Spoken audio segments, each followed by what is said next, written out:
तकबीर। दानिश अली से रिश्ता क्या, दानिश अली से रिश्ता क्या। आज भी उस मुस्लिम जो भी पार्लियामेंट में है उनको सोचने की जरूरत है कि दानिश के साथ खड़े हो।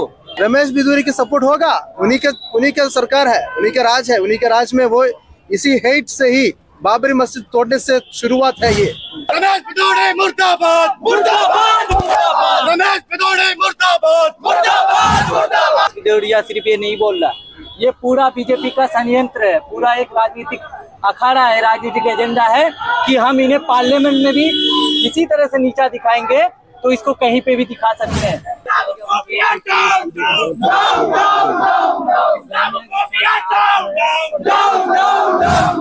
हमला वो एक सांसद पर नहीं था, वो हर मुसलमान पर हमला था।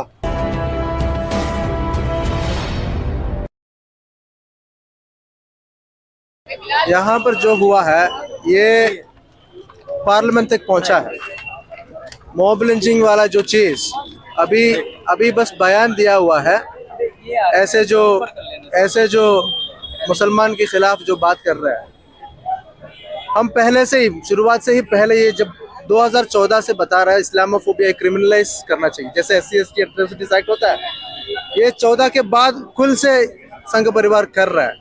इसके खिलाफ है हम, इसके खिलाफ मतलब ये हम प्रदर्शन से नहीं, वो लीगल तौर पर ये इस्लामोफोबिया क्रिमिनलाइज करना पड़ेगा। रमेश बिधूरी का सपोर्ट भी कर रहे हैं। रमेश बिधूरी की सपोर्ट होगा, उन्हीं का सरकार है, उन्हीं का राज है, उन्हीं के राज में वो इसी हेट से ही बाबरी मस्जिद तोड़ने से शुरुआत है। ये उनका मतलब नफरत से ही बना हुआ है सरकार है, तो उनके नफरत से ही चलेगा। वो तो उनके सरकार बना हुआ है, इसी हिसाब से उनका वोटर्स इतना है, क्योंकि 30% जो वोटर्स मिला है वो उसी हिसाब से सदन में है।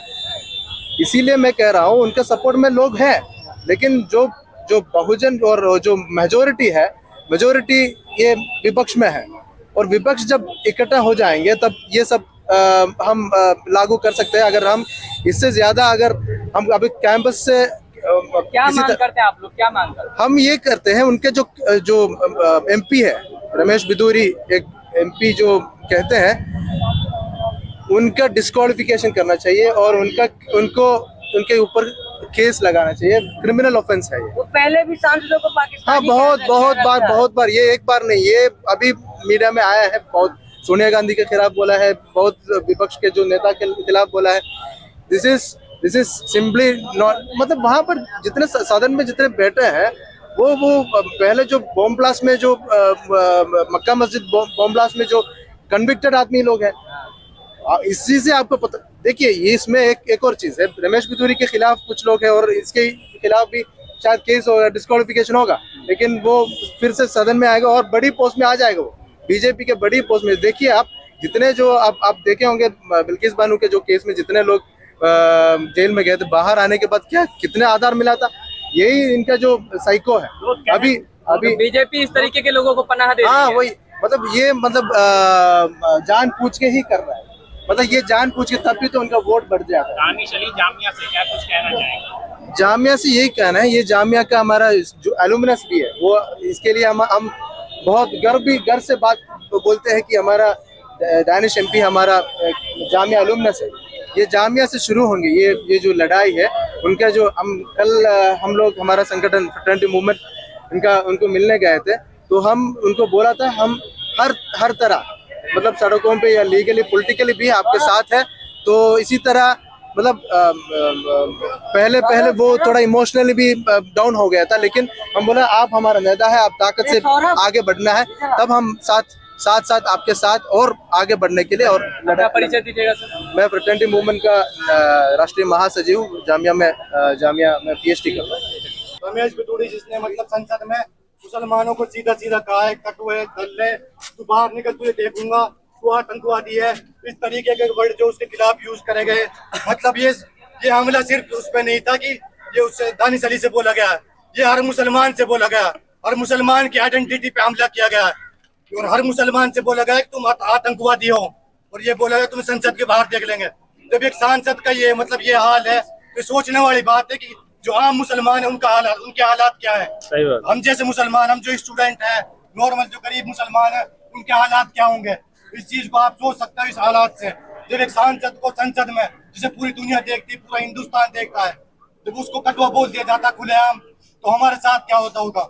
ये रोजमर्रा की लाइफ में, मुसलमानों की जिंदगी में ये होता रहता। कहीं स्कूल में चले जाओ, कॉलेज में चले जाओ, वहाँ पे सीधा बोला जाता तुम कटवे हो, तुम आतंकवादी हो, तुम पाकिस्तानी हो, तुम पाकिस्तान चले जाओ। तो हम इन सब चीजों के खिलाफ अपना प्रदर्शन करें। मतलब सबसे ऊपर पद पे बैठे एक मुसलमान जो हमारा प्रतिनिधित्व करते हैं, वहाँ पे हमें रिप्रेजेंट करते हैं, उसे आतंकवादी बोला जाता है, कटुआ बोला जाता है। तो ये कौन सी भाषा, कौन सी मर्यादा है। मतलब कितना डाउन दिखाया जा रहा है। और सिर्फ हमला वो एक सांसद पर नहीं था, वो हर मुसलमान पर हमला था, हमारी आइडेंटिटी पर हमला था। तो उस चीज के लिए करता है कि इसे बर्खास्त किया जाए, संसद से निकाला जाए। ये संसद में बैठने के लायक नहीं है, क्रिमिनल इंसान है। हम आपसे बोलते हैं कुछ, हिंदू के अलावा कुछ बोलते हैं, अभद्र भाषा का इस्तेमाल करते हैं, हम नहीं करते ना। तो आप भी उस तरीके से नॉर्मल बात करो ना। आप मेरा नाम लेकर बात करो, आप मुझे मुसलमान लेकर बात करो। ऐसे ये क्या कटुआ बोलोगे आप। चलो कटुआ बोल दिया, आतंकवादी। दानिश अली उसका रहे थे प्रधानमंत्री को, अब सब बोल रहे थे, इसीलिए वैसा बोला। और अगर आप शब्द बोले हैं, आपने दानिश अली जी की वीडियो रिलीज कर दी, जो मतलब उसको आपने आतंकवादी बोला रमेश बिदूड़ी ने। दानिश अली जी की वीडियो क्यों नहीं आई। अगर वो प्रधानमंत्री को अभद्र भाषा बोल रहे हैं तो उस चीज का प्रूफ दो हमें। प्रूफ के हिसाब से बात करो। संसद में हमेशा कैमरा ऑन रहता है, रिकॉर्डिंग होती है, उस चीज को जनता को दिखाओ। अगर अभद्र भाषा की थी और की थी तो आप कानून तरीके से एक्शन लोगे, ना कि आतंकवादी बोल दोगे। तो आप लोग क्या चाहते हैं? हम लोग तो यही चाहते हैं सीधा सीधा उसे संसद में ना बैठने दिया जाए, उसे बर्खास्त किया जाए जल्द से जल्द। स्पीकर ओम बिरला जो उनके खिलाफ एक्शन ले।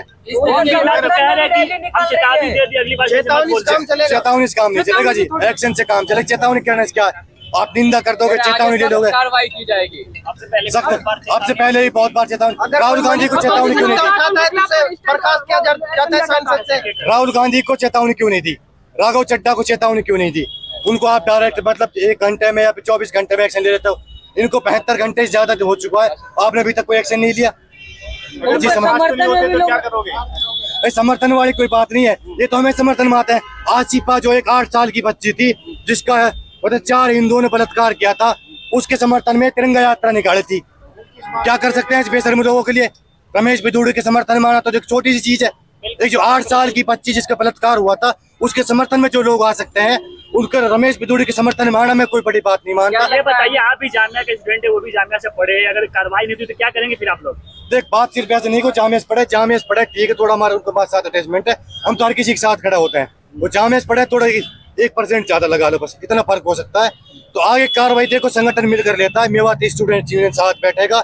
अब चाहे मैं सांसद भवन जाना पड़े या दोबारा जामिया में प्रोटेस्ट करना पड़े या मेवात में, जहाँ भी हम दोबारा रणनीति अपनाई जाएगी, उस हिसाब से हम आपको बताएंगे। क्या लगता है आइडेंटिटी की बुनियाद पर आप टारगेट किया जा रहा है लोगों को? बस सीधे सीधे आइडेंटिटी के ऊपर किया जा रहा है।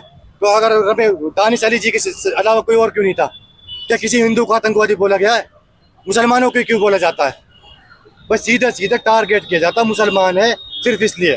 अगर लोग ये भी पूछ रहे हैं कि इसकी जगह अगर दानिश अली इस तरीके का शब्दों का प्रयोग करते तो क्या होता? अब तक यूएपी लग जाती, टाड़ा लग जाती, जेल में हो जाता है और बर्खास्त भी हो जाता है। जो एक्शन नहीं भी लेना चाहिए था वो भी ले लिया जाता, घर भी तोड़ दिया जाता। अब तक सब जानते हैं, सब देखते हैं उन चीजों को। बुलडोजर क्यों नहीं चल रहा है? भाई बीजेपी सरकार है ना, क्वेश्चन आपका नॉनसेंस है। बीजेपी सरकार को क्या लगता है सारा कुछ स्क्रिप्टेड था? कुछ लोग कह रहे हैं कि स्क्रिप्टेड था, जानबूझ के बुलवाया गया। देखो, स्क्रिप्टेड था नहीं था, हमें इतना पता, हमारे साथ गलत हुआ, सांसद से गलत बोला गया, हम उस चीज के खिलाफ खड़े हुए हैं। चाहे स्क्रिप्टेड हो या नहीं हो, गलत तो गलत है। भाई वही लोग हैं जो भगवादारी लोग हैं, जो हिंदुत्व को सपोर्ट करते हैं, इन सब चीजों के लिए जो है वही लोग आ रहे हैं इसमें। जिस तरह से इस्लामोफोबिक है, अगर जिस तरह से आप वर्ल्ड वाइड देखेंगे, जिस तरह से ब्लैक के खिलाफ जो राजनीति खेला जा रहा था वाइट का, वो चीज आज हम लोग कहीं ना कहीं देखेंगे मीडिया के थ्रू से, आम आवाम के थ्रू से। उसी तरह से हिंदुस्तान में जब से ये आरएसएस बना 1928 में, तब से एक संयंत्र था कि मुसलमानों के खिलाफ बात करना और मुसलमानों के खिलाफ उनको नीचा दिखाना। अभी जो हाल में है, जो 2014 में जो ये सरकार बनी, जिस समय अटल बिहारी सरकार थी, तब भी इस्लामोफोबिक के लोग उस तरह से चीज को रियलाइज नहीं करते थे। लेकिन आज ये जिस तरह से कर रहे हैं, ये सबसे बड़ी बात है कि विदेश विदेशिया सिर्फ ये नहीं बोल रहा, ये पूरा बीजेपी का संयंत्र है, पूरा एक राजनीतिक अखाड़ा है, राजनीतिक एजेंडा है कि हम इन्हें पार्लियामेंट में भी इसी तरह से नीचा दिखाएंगे तो इसको कहीं पे भी दिखा सकते हैं। ये नया पार्लियामेंट का जो नया उद्घाटन हुआ ना, ये एक शर्मनाक घटना है, जो एक सबसे ज्यादा माइनॉरिटी रहने वाला जिस कंट्री में मुसलमान है, जहाँ पे दलित हैं, जहाँ पे आदिवासी हैं, उसमें से उस सबसे ज्यादा कम्युनिटी को आप किस तरह से किस रूप में संगठन तो सपोर्ट कर रही है उसका। देखिए, हम जो बात बोल रहे हैं, जिस तरह से इनका प्रोपेगेंडा है, जिस तरह से इनकी आइडियोलॉजी है, चाहे आरएसएस हो, बीएचपी हो, चाहे बीजेपी हो, ये चाह रहे हैं कि एक अपने वोटर को दिखाने के लिए, ये अपने वोटरों को दिखाने के लिए बेसिकली ये कर रहे हैं कि हम इनको पार्लियामेंट में भी नीचे दिखा रहे हैं, तो तुम हमें 2024 में वोट करोगे, क्योंकि जो हम हिंदुत्व आइडियोलॉजी लेके चल रहे हैं, तुमको नौकरी नहीं देंगे, तुमको रोजगार नहीं देंगे, तुमको फेलोशिप नहीं देंगे, तुमको हम इवेंट की कॉलेज तक नहीं पहुंचने देंगे, लेकिन तुमको एक हिंदुत्व आइडियोलॉजी बनाएंगे, तुमको एक कम्युनल फोर्स बना के छोड़ देंगे। आज भी हिंदुस्तान के लोगों को सोचने की जरूरत है, आज भी उस मुस्लिम जो भी पार्लियामेंट में है उनको सोचने की जरूरत है कि दानिश के साथ खड़े हो। और दानिश सिर्फ पार्लियामेंट्री नहीं हुआ, हमारा एजुकेशन का